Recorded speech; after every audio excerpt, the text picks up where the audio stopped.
Visiems buvo didelis netikėtumas Lieporių archeologinių paminklų kompleksas, kuriam priklauso dvi gyvenvietės ir kapinynas datuojami 4-8 amžiumi po Kristaus. Ir šita gyvenvietė yra taip gerai išlikusi, kad joje mes aptikome ir gerai ištyrinėjome geležies lydymo centrą, lydyklą. Tenai buvo 20 geležies lydymo krosnelių ir rudnelių.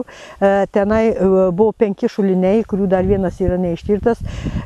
Ir apie vietinį geležies lydymą ir visą jo ciklą ir tokį gerą išsilaikinimą buvo galima prieš keletą dešimtmečių tik svajoti, už tai visą tą dalyką mes turime Šiauliuose.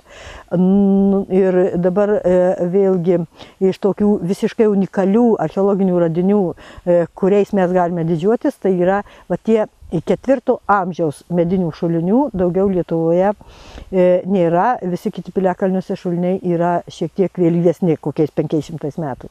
Bet įdomiausias dalykas, visgi jau daug metų, jau 20 metų yra tuose šuliniuose nuskendę Liepos žievės kibirėliai, kurie analogų nėra nei Estijoje, nei Latvijoje, nei Baltarusijoje, nei Lenkijoje ir apskritai aš dar neradau.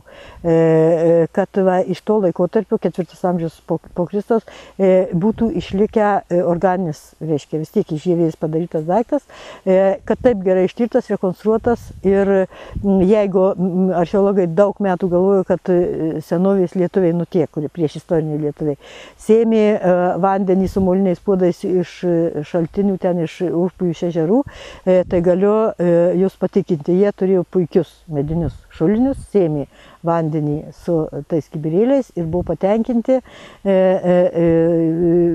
kadangi tas vanduo čia pat buvo po jų kojomis, nereikėjo niekur jų eiti ieškoti. Lieporiai apskritai yra unikali archeologinė vietovė su unikaliais radiniais tiek geležies lydymo, tiek kitų šulinių.